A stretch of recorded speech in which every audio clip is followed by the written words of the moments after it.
বাচ্চা ছেলে ঘাস ছিঁড়ে খাচ্ছে, বিশ্বের মুসলিম চুপচাপ বসে আছে। দুবাইয়ের শেখরা, হারাম খোরের আওলাদরা ইসলামের রসুলের ঐতিহ্যকে শেষ করে তারা পৃথিবীর বুককে দেখালো যে আমরা সেকুলার দেশ, মন্দির উদ্বোধন করেছি। খোদার গজব নাজিল হয়েছে। মুফতি তাকি উসমানী বলেছেন, শোনো, আপনারা জানেন না হাদিস আর কোরআন, নবীজি সাল্লাল্লাহু আলাইহি সাল্লামের হাদিস, কিয়ামতের আলামতগুলো শুনে নাও, একটা একটা করে প্রকাশ পাবে। আর আজকে যতগুলো ইসলামে আমরা গবেষণা করছি, কিয়ামতের আলামত প্রকাশ পেতে শুরু করে দিয়েছে। শুনেলেন, তার মধ্যে হচ্ছে গাজা আর ইসরায়েলের দুশ্মনী, গাজা ফিলিস্তিনের আর ইসরায়েলের যুদ্ধ, তার একটা চিঙ্গারি, গোটা পৃথিবীতে এই চিঙ্গারি ছড়াবে। পৃথিবীতে মহাযুদ্ধ যেটা ঘটবে হাদিস মোতাবেক, সেই যুদ্ধটা ফিলিস্তিনকে নিয়ে নয়, জেরুজালেমকে নিয়ে নয়, আল আকসা মসজিদকে নিয়ে নয়, পৃথিবীর কোন মুসলিম দিকে নিয়ে নয়। মহাযুদ্ধ যেটা ঘটবে সেটার নাম হচ্ছে ফোরাত নদী। ফোরাত নদীর পানি শুকিয়ে গিয়ে সোনার পাহাড় বের হবে, আর গোটা বিশ্ব জড়িয়ে যাবে সেই পাহাড়কে নিয়ে যুদ্ধে। অর্ধেক দুনিয়া ধ্বংস হবে, পরমাণু যুদ্ধেই পরিণত হবে সেই পাহাড়কে নিয়ে। আপনি কি মনে করছেন যুদ্ধ খালি ওখানেই দাঁড়িয়ে থাকবে? গোটা বিশ্বের দরবারে পৌঁছে যাবে যুদ্ধ, মহাযুদ্ধে পরিণত হবে। হাজার হাজার মুসলমানের, হাজার হাজার মানুষের প্রাণ চলে যাবে। আমার ভাই, আল্লাহর কাছে কাঁদবেন, আল্লাহ আমাদের ঈমানকে মজবুত করে দাও, বলুন আমিন। আপনি ভেবে দেখুন, আমরা ভারতবর্ষে বাস করছি, আমরা সেকুলার দেশে বাস করছি। আপনার কাছে পানি আছে, আপনি পানি পান করছেন, তাদের কাছে পানি নাই, তারা ড্রেনের পানি পান করছে। আল্লাহর পৃথিবীতে যতগুলো আযাব আছে, সব থেকে বড় আযাবের নাম হচ্ছে অভাব। এর থেকে বড় আল্লাহর আযাব আর কিছু নাই দুনিয়াতে, অভাব। পেটের জন্যে মায়ানমারের মুসলমানদের ওপরে যখন হত্যাকাণ্ড চালালো আং সান সুকি সরকার, মায়ানমারের মানুষ, মুসলিমরা, রোহিঙ্গা মুসলিমরা বাংলাদেশে পালিয়ে এসে আশ্রয় শিবিরে আশ্রয় নিল। জানেন, মিডিয়ার সামনে বোরকা পরে মুখ ঢেকে কিছু মা এমন একটা ব্যাখ্যা দিয়েছে তাদের অভিজ্ঞতার, আপনার চোখের পানি ধরে রাখতে পারবেন না। তারা বলছে, হাম লোগ নামাজি হ্যাঁ, আমরা নামাজি, আমরা মুসল্লি, আমরা নামাজ পড়ি 5 ওয়াক্ত, কিন্তু আমার বাচ্চার বুকে খাবার তুলে দিবার জন্য আমার শরীরটাও দিতে হয়েছে, শরীর বিক্রি করতে হয়েছে। গাজার একজনের মা, একটা বাচ্চার মা বলছে, আজ আমাদের কাছে খাবার নেই, যদি আল্লাহ জায়েজ করত মানুষের শরীরের মাংস খাওয়াতা, আমার শরীরের মাংসগুলো কেটে রান্না করে আমার বাচ্চা দিকে খাওয়াতাম। কেঁদে কেঁদে বলছে যে আল্লাহ যদি জায়েজ করত শরীরের মাংস খাওয়া, তো আমি নিজেকে কুরবান করে দিয়ে আমার শরীরের মাংসগুলো কেটে কেটে আমার বাচ্চা দিকে খাওয়াতাম। খাবার নেই, আমার বাচ্চারা কাঁদছে, আর গোটা বিশ্বের মুসলিম চুপচাপ দাঁড়িয়ে আছে। একজনের গোডাউনে তুলো চুরি হয়ে গেছে, রাজাকে এসে বললে আমার চোর ধরে দিতে হবে, তুলো চুরি হয়ে গেছে। এই যে এখন বর্তমান যুগে আমরা কোথায় যাই? থানায় যাই না? যাই না। আমার একটা বাইক চুরি হয়েছে, আমার ঘরের মাল চুরি হয়েছে, থানায় গিয়ে অভিযোগ করি। পুলিশ প্রশাসনরা মানে বিভিন্ন জায়গায় খোঁজ লাগায় কে চুরি করেছে, তদন্ত করে। তখন কিন্তু পুলিশের যুগ ছিল না, রাজা বাদশারা বিচার করত, তারা তদন্ত করত। বাদশা বললে তোর গোডাউনে তুলো চুরি হয়েছে তো বিরাট বিপজ্জনক, চোর ধরবো কি করে? এক কাজ কর, পুরো গ্রামের মানুষকে দাওয়াত দে আমার বাড়িতে। রাজা দাওয়াত দিল, রাজা সিংহাসনে বসেছে, আর গ্রামের মানুষ সব এসে বসে আছে। রাজা বক্তব্য দিবে, কিন্তু কেউ জানে না রাজা চোর ধরার একটা কৌশল করেছে। রাজা এখন সিংহাসনে বসে বললে, ইডিয়েট কোথাকারে মাথায় তুলো লাগিয়ে চলে এসছিস? যে চোর সে মাথায় হাত দিয়ে দেখছে আমার মাথায় তুলো লেগে আছে, নাকি মাল ধরা পড়ে গেল, এটাই চোর। কথাটা বুঝতে পারেননি? আমার বুঝাতে পারলাম? এখন আমি আপনাদেরকে চিনি না, আপনারা সবাই আমাকে চিনেন, ঠিক বললাম না ভুল বললাম? যারা আমাকে দেখেছেন অনেকে হয়তো চিনেন না, আর যারা ফেসবুকে ইউটিউবে আমাকে দেখেছেন তারা আমাকে চিনে। আমি কিন্তু আপনাদের সকলকে চিনি না। এখন আমি বক্তব্য দেবো কোরআন হাদিস থেকে, কার কাছে গিয়ে টকরাও খাবে, কে ওই পাপে লিপ্ত আছে তার গায়ে গিয়ে লাগবে, আপনি মনে মনে ভাববেন না আসলে আমাকে বলছেন কি বে, এটা ভাববেন না। আপনি চিন্তা নিবেন আমি নিজেকে পরিবর্তন করব। সবাই চিন্তা নেব তো, জোরে বলুন ইনশাআল্লাহ। যদি ওই পাপ আমার মধ্যে থাকে, আল্লাহ যেন আমাকে ওই পাপ থেকে সরিয়ে দেয়। দেখুন, ইসলামের যে বুনিয়াদ আল্লাহ পৃথিবীর বুকে রেখেছেন, সেটা কিন্তু শিক্ষার দ্বারা, এডুকেশনের দ্বারা রেখেছে।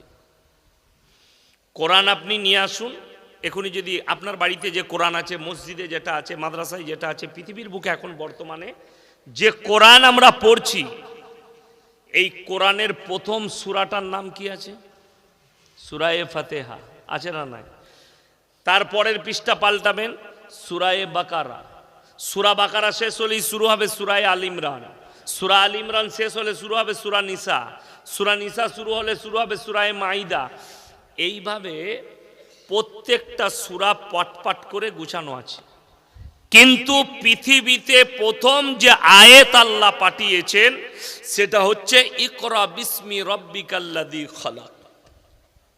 হে নবী পড়ো। নবীজি সাল্লাল্লাহু আলাইহি সাল্লাম দুনিয়াতে একটা মানুষের কাছেও শিক্ষা নেয়নি। তিনি উম্মি ছিলেন। অনেকজন জানে না উম্মি ভাষার অর্থটাই জানে না। উম্মি মানে অনেকজন মনে করে মূর্খ, নাউজবিল্লাহ, মূর্খ নয়। উম্মি মানে তিনি দুনিয়াতে শিক্ষা নেয়নি, কারোর কাছে পড়াশোনা করেনি।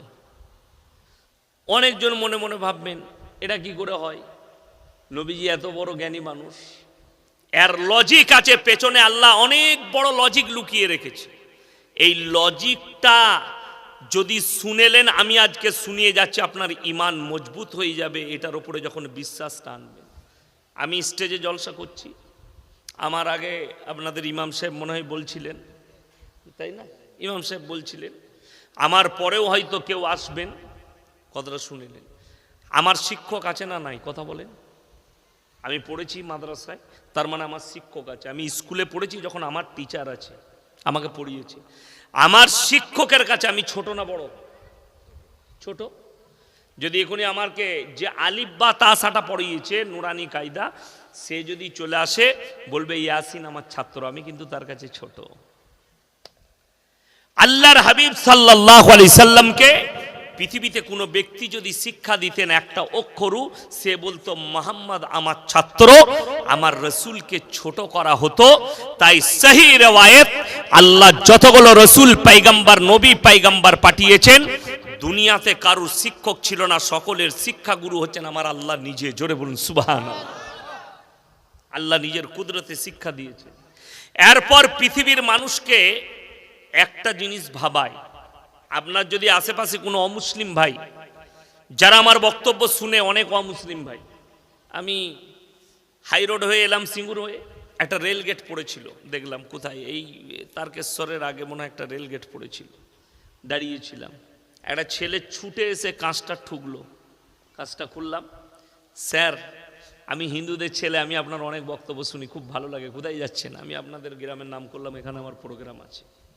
তার মানে শুনে তারা ফেসবুকে, ইউটিউবে শুনে। তো যারা শুনছেন তারা শুনেলেন, রবীন্দ্রনাথ ঠাকুর পণ্ডিত হয়েছেন স্কুলে পড়ে না না পড়ে? কথা বলেন। পড়ে। কাজী নজরুল ইসলাম পণ্ডিত হয়েছে পড়াশোনা করে। ঈশ্বরচন্দ্র বিদ্যাসাগর, আমরা তার হিস্ট্রি পড়েছি, সেই ল্যাম্পের আলোয় পড়তো, পড়তো না? পড়তো না, পড়তো, আমরা পড়েছি আর কি বইয়েতে। শিক্ষা অর্জন করে শিক্ষিত হয়েছে। স্বামী বিবেকানন্দ শিক্ষা অর্জন করে শিক্ষিত হয়েছে। আল্লাহর কসম করে বলছি, যিনি দুনিয়াতে কারুর কাছে শিক্ষা গ্রহণ করলেন না, পৃথিবীর সমস্ত শিক্ষিতরা তেনার প্রশংসা এবং আজও পর্যন্ত করম ধরে লিখতেই আছে। জোরে বলুন সুবহানাল্লাহ। এইখানে আল্লাহর কুদরত। যে লোকটা দুনিয়াতে কারো কাছে শিক্ষা গ্রহণ করেনি, গোটা পৃথিবীর শিক্ষিতরা তিনার নিয়ে গবেষণা করছে। তিনার এক একটা কথা, তিনার আখলাক, তিনার চরিত্র, তিনার ব্যবহার। স্বামী বিবেকানন্দ আমেরিকার শিকাগো শহরে বক্তব্য দিতে গিয়ে বলেছিল, জীবনে হে আমেরিকার মানুষেরা, যদি জিন্দেগিতে একবার হলেও বায়োডাটা অফ মুহাম্মদ সাল্লাল্লাহু আলাইহি সাল্লাম পড়ো। তো তারা জিজ্ঞেস করেছিল, হোয়াট মুহাম্মদ, এই মুহাম্মদটাকে? তো তিনি বলেছিলেন, পৃথিবীর যিনি মহামানব তিনি হচ্ছেন একমাত্র হযরত মুহাম্মদ মুস্তাফা, সকলে বলুন সাল্লাল্লাহু আলাইহি সাল্লাম। মানুষের জীবনে তো দাগ আছে না নাই? আমি ইয়াসিন, আপনি মনে করেন না এটাও ধোয়া তুলসী পাতা। আমার জীবনে পড়ার জীবন থেকে আজ পর্যন্ত আমারও জীবনে দাগ থাকতে পারে। যতগুলো মানুষ বসে আছেন আমাদের জীবনে দাগ থাকতে পারে। আল্লাহর কসম, নবীজি হচ্ছেন পবিত্র, জোরে বলুন সুবহানাল্লাহ। আল্লাহ পবিত্র করেছিলেন এবং নবীরা মাসুম, নবীরা জান্নাতি, জোরে বলুন সুবহানাল্লাহ। দেখুন নবীজি সাল্লাল্লাহু আলাইহি সাল্লামকে, আজকে যদি আমি দুটো শিক্ষিত ছেলেকে দাঁড় করাই, একটা এমএ পাস ছেলেকে যদি বলি, বাবা কলমকে আবিষ্কার করেছে, সে দাঁড়িয়ে একটা বৈজ্ঞানিকের নাম বলবে, কিন্তু তোমার জানা নাই কলমের আবিষ্কার আল্লাহ রাব্বুল ইজ্জত নবীজি সাল্লাল্লাহু আলাইহি সাল্লামের হাত দ্বারা করলেন। কোরআনে আছে আল্লামা বিল কলম। হে নবী, পৃথিবীর মানুষকে বলো তারা যেন কলমের সাহায্যে শিক্ষা নেয়। আর শিক্ষার মধ্যেই জ্ঞান লুকিয়ে আছে। পৃথিবীতে কিন্তু শিক্ষিতরাই পাপী, শিক্ষিতরাই, যাদের কাছে জ্ঞান আছে, শিক্ষা আছে, তারাই কিন্তু নেককার, বদ্দিন নয়। আজকে শুনেলেন এই গ্রামে শুধু নয়, এটা হরিপাল থানা, তো হরিপাল থানা, এই হুগলি ডিস্ট্রিক্টের হরিপাল থানায়, পুরো থানায় যদি সমীক্ষা করা হয়, কত পার্সেন্ট মুসলিমের কাছে দ্বীনি ইলম আছে? 95%-এর কাছে নেই। ঠিক বললাম না ভুল বললাম? আর যারা টুপিওয়ালা দাড়িওয়ালা আছেন, নামাজ পড়েন, ইমানদারির সঙ্গে বলুন, প্রত্যেকটা মুসলমান নরনারীর জন্য দ্বীনি ইলম হাসিল করা কি কথা বলে না? ফরজ। যদি ফরজ হয়, 95% মুসলমানের কাছে দ্বীনি ইলম নাই। যদি বলেন ভুল বলছেন, আমাকে যদি টার্গেট করে বলেন, দাঁড়িয়ে খালি বলুন আপনি ভুল বলছেন, এখানে আমি দুটো প্রশ্ন করব, যাকে হোক দাঁড় করাবো, উত্তর না দিতে পারলে আপনারা লজ্জিত হবেন। আমি তখন স্টুডেন্ট, কখনো কখনো মাদ্রাসায় ছুটি থাকলে আব্বাজির সঙ্গে জলসায় যেতাম আমি। তো মেদিনীপুরে একটা কলেজে গিয়েছিলাম, কলেজটার নাম আমার মনে পড়ছে না। তো মুসলিমদের ছেলেরা, আমাদের নবী দিবস হয় না, নবী দিবসের অনুষ্ঠানে দাওয়াত দিয়েছে আব্বাজিকে। তো আব্বাজি গেছেন, তো সেখানে বক্তব্য দিবেন। তো আমার আব্বাজি জিজ্ঞেস করলেন, কতজন মুসলিম ছেলে মেয়ে আছো, হাত তুলো। সবাই হাত তুললো। জিজ্ঞেস করলে, বাবা প্রথম কোরআনের আয়াত কোথায় অবতীর্ণ হয়েছিল? এটা কি তোমরা জানো? একটা মুসলিম ছেলে উত্তর দেয়নি। একটা দাসদের ছেলে দাঁড়িয়ে বললে, স্যার আমি বলবো। কি নাম? অমুক দাস। বলো। বলে, স্যার গারে হীরার মধ্যে। সেইখানে আমাদিকে কতটা লজ্জা লাগতে পারে আপনারা ভেবে বলুন। কথাটা বুঝতে পারিনি আমার? আমি খুব সূক্ষ্মভাবে আপনাদেরকে বুঝাচ্ছি। আমি আজকে আপনাদের কাছে গল্প গুজব নয়, ইসলামটা বুঝাতে এসেছি। কালকে মরে যাব, আমার কথাগুলো লাকিরের মতো ইউটিউব আর ফেসবুকে ভাসবে। খুব ভেবে চিনতে দেখুন। আপনি নিজেকে নবীর উম্মত দাবি করছেন, অথচ আপনার কাছে 1% গুণ নাই রাসূল সাল্লাল্লাহু আলাইহি সাল্লামের আখলাকের। আমরা কি ভেবেছি? গরুর মাংস খেলে মুসলমান হওয়া যায়, মাথা ঠুকলে মুসলমান হওয়া যায়, মাথায় টুপি লাগালে আর দাড়ি রাখলে আর লম্বা জামা লাগালে মুমিন হওয়া যায়, মুসলিম হওয়া যায়, দান করলে মুসলিম হওয়া যায়। কে বলল আপনাকে? নামাজ আপনি আমিও পড়ছি, খুব ভালো করে বুঝবেন, পড়ছি না পড়ি নাই, নামাজ পড়ছি। আপনার এখানে হাজি সাহেব কে কে আছে? কথা বলে। আপনি হাজি সাহেব, মাশাআল্লাহ। হাজি সাহেবের চেহারা দেখুন, দাড়ি দেখুন, টুপি দেখুন, রুমাল দেখুন। ইনি হজ করে এসছেন। আর আপনারা জানেন শাহরুখ খান উমরা করতে গেছিল? কথা বলে না? শাহরুখ খান উমরা করতে গিয়েছিল। তো এই দুটো লোকের মধ্যে পার্থক্য বুঝতে পারছেন না, পারেননি? কথা বলে না? পার্থক্য আছে না নাই? সে উমরা করে এসে আবার মন্দিরে পুজো করলো। খুব ভালো করে বুঝবেন, এই লোকটা কবার মন্দিরে গেছে? আমি আপনাকে এটাই ইসলাম বুঝাচ্ছি যে মাথা ঠুকলে সে যদি মুসলমান হতো, কোরআনকে মিথ্যা বলা হবে। গরুর মাংস খেয়ে, গরুর মাংসটা ইসলামের শর্ত নাই। হালাল বস্তু খাও, তার মধ্যে গরুকে হালাল করা হয়েছে। কারুর যদি গরুর মাংস খেতে ইচ্ছা না যায়, যেমন আমার নিষেধ নেই, আমি কিন্তু খাই না। কেন খাই না? আমার ইচ্ছা। কেন খাবো না? আমি নিজের শরীরকে বাঁচাচ্ছি। এরকম অনেক লোক আছে খাই না। ঠিক বললাম না ভুল বললাম? খাই না গরুর মাংস। আচ্ছা, গরুর মাংস না খেলে মুসলমান থাকবে না? কষ্টটা এটাই। কোরআন শোনাবো এর পরে আপনাদিকে। যারা মনে করছেন মুমিন হওয়ার জন্য শর্ত তাহলে কি? পৃথিবীর নাস্তিক ছাড়া সবাই মাথা ঠুকে। যারা নাস্তিক, ধর্ম মানে না, তারা ছাড়া সবাই মাথা ঠুকে। কেউ পূবে, কেউ পশ্চিমে, কেউ উত্তরে, কেউ দক্ষিণে। আমরা কোন দিকে নামাজ পড়ি? হ্যাঁ, এই ভুলটাই আমি ভাঙিয়ে দিই। নামাজ পশ্চিম দিকে মুখ করে নয়, নামাজ কেবলামুখী হয়ে পড়তে হয়। আপনি পূব দিকে আছে বলে আপনি পশ্চিম দিকে মুখ করে নামাজ পড়ছেন। যারা কাবার পশ্চিমে আছে তারা পূব দিকে মুখ করে নামাজ পড়ে। যারা কাবার দক্ষিণে আছে তারা উত্তর দিকে মুখ করে নামাজ পড়ে।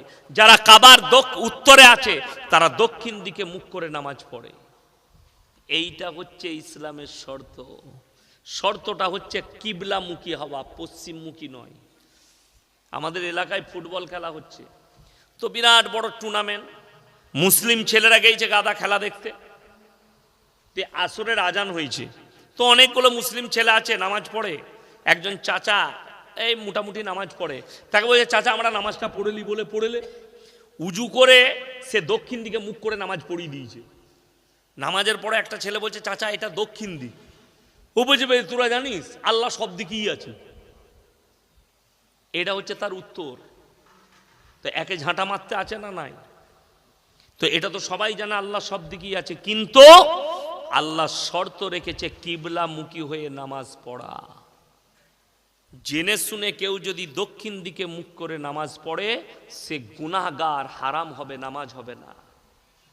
জেনে শুনে, ভুলবশত পড়ে নিলে কোনো ব্যাপার না, নামাজ হয়ে যাবে।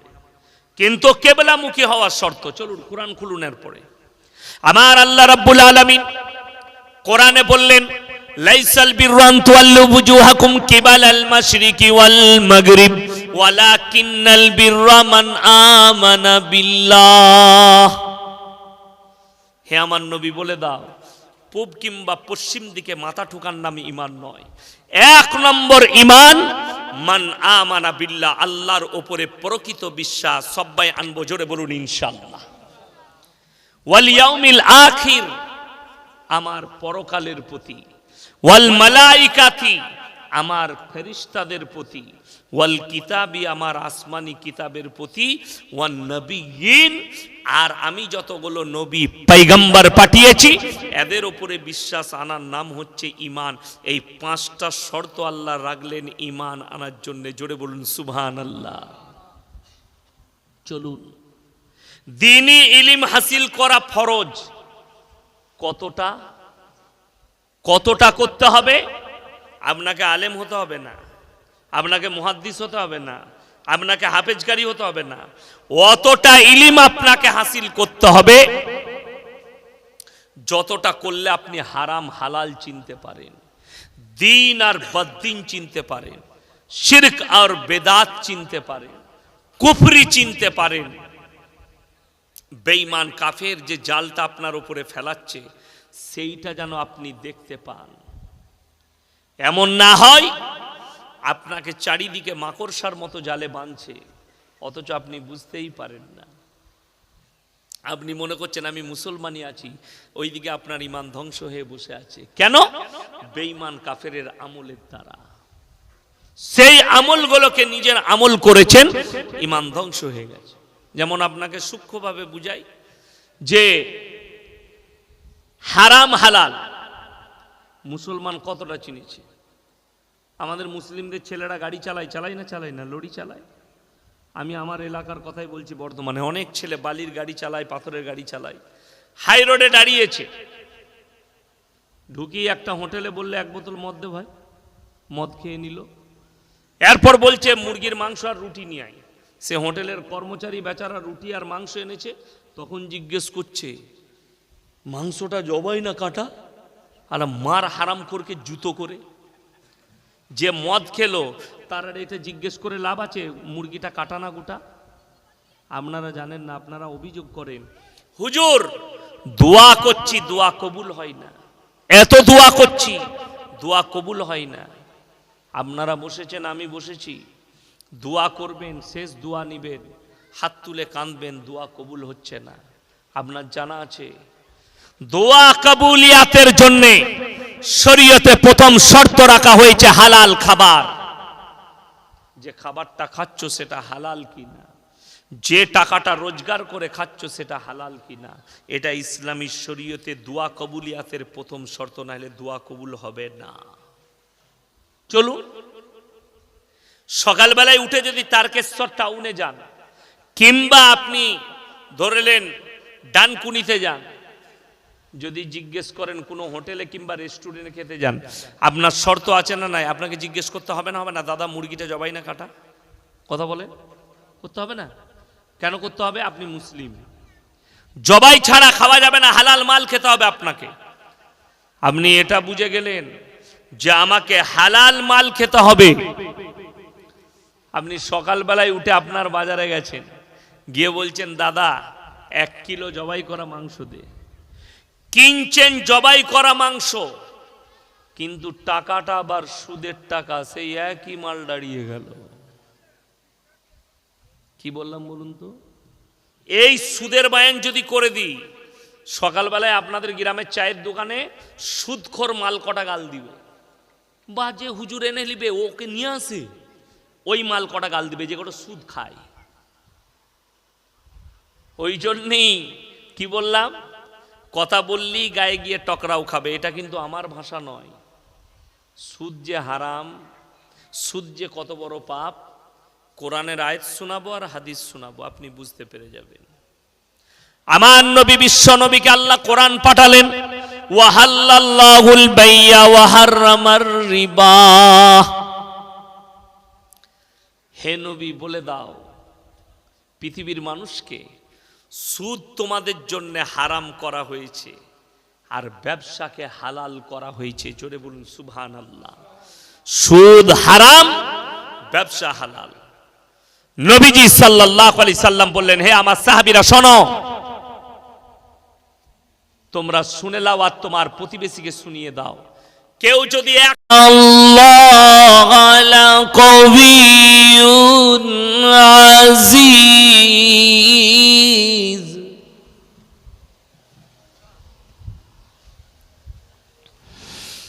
আল্লাহু ইয়াসতাফি মিনাল মালাইকাতি রুসুলান ওয়া মিনান নাস।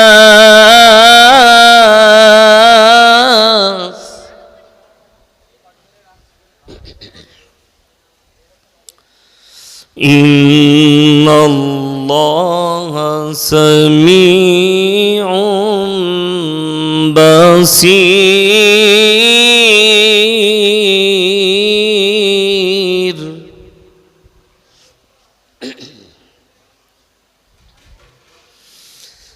ইয়ালামু মা বাইনা আইদিহিম ওয়া মা খালফাহুম ওয়া ইলাল্লাহি তুরজাউল উমুর।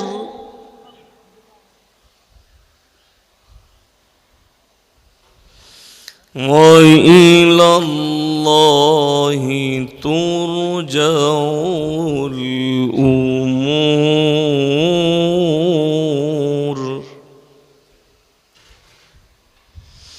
يا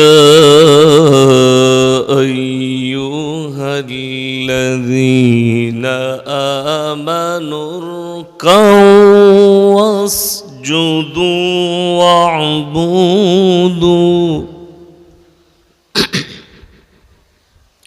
واعبدوا ربكم وافعلوا الخير لعلكم تفلحون.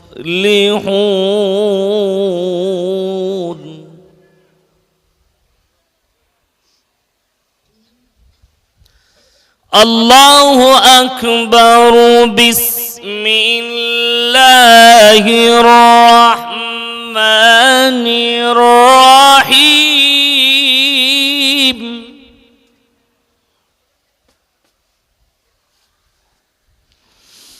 إنا أعطيناك الكوثر فصل لربك وانحر فصل لربك وانحر.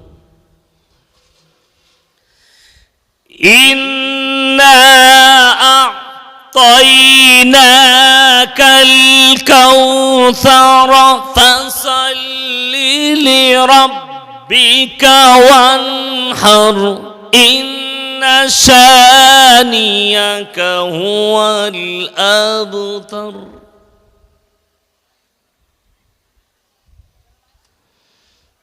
فصل لربك وانحر. إن شانيك هو الأبتر. صدق الله العظيم. الحمد لله رب العالمين والصلاة والسلام على رسوله الكريم. أما بعد فأعوذ بالله من الشيطان الرجيم. بسم الله الرحمن الرحيم. قل اللهم مالك الملك تؤتي الملك من تشاء وتنزع الملك ممن تشاء وتعز من تشاء وتذل من تشاء بيدك الخير إنك على كل شيء قدير. وإلى مدين آخر. فأعوذ بالله من الشيطان الرجيم. بسم الله الرحمن الرحيم. اقرأ كتابك كفى بنفسك اليوم عليك حسيبا. من اهتدى فإنما يهتدي لنفسه ومن ضل فإنما يضل عليها ولا تزر وازرة وزر أخرى وما كنا معذبين حتى نبعث رسولا. وإلى مدين آخر. فأعوذ بالله من الشيطان الرجيم. بسم الله الرحمن الرحيم. ويل لكل همزة لمزة الذي جمع مالا وعددا يحسب أن ماله أخلدا كلا لينبذن في الحطمة وما أدراك ما الحطمة نار الله الموقدة التي تطلع على الأفئدة إنها عليهم مؤصدة في عمد ممددة إلى آخر الآية. خيركم من تعلم القرآن علمه كما قال عليه الصلاة والتسليم. الدعاء مخف العبادة. وقال رسول الله صلى الله عليه وسلم. মাননীয় শ্রদ্ধেয় জ্ঞানী গুণী মানী সম্মানী আজকের এই জলসার সভাপতি মহাশয়, শ্রদ্ধের উলামা একরাম, হুফাজ একরাম এবং আমার জ্ঞানী গুণী মানী সম্মানী মাননীয় শ্রোতা মণ্ডলী, পর্দার অন্তরালে পর্দা নসিব মায়েরা এবং বোনেরা, আল্লাহর বড় দয়া, কৃপা, ভালোবাসা আমাদের প্রতি, গোটা বিশ্বের প্রতি। সবাই আল্লাহর শুকর আদায় করে হৃদয় থেকে বলি আলহামদুলিল্লাহ। তারপরে পরে বিশ্ব নবী জানাবে মুহাম্মাদুর রাসূলুল্লাহ, সকলে বলুন সাল্লাল্লাহু আলাইহি ওয়াসাল্লাম। তিনার প্রতি শত কোটি দরুদ বর্ষিত হোক, বলুন আমিন সুম্মা আমিন। সবাই একবার মহব্বতের সঙ্গে দরুদ পাঠ করি। আল্লাহুম্মা, পানিটা দেন তো, পানিটা।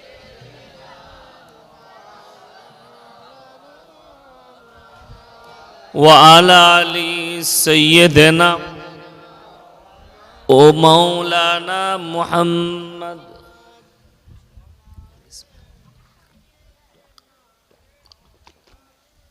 আলহামদুলিল্লাহ।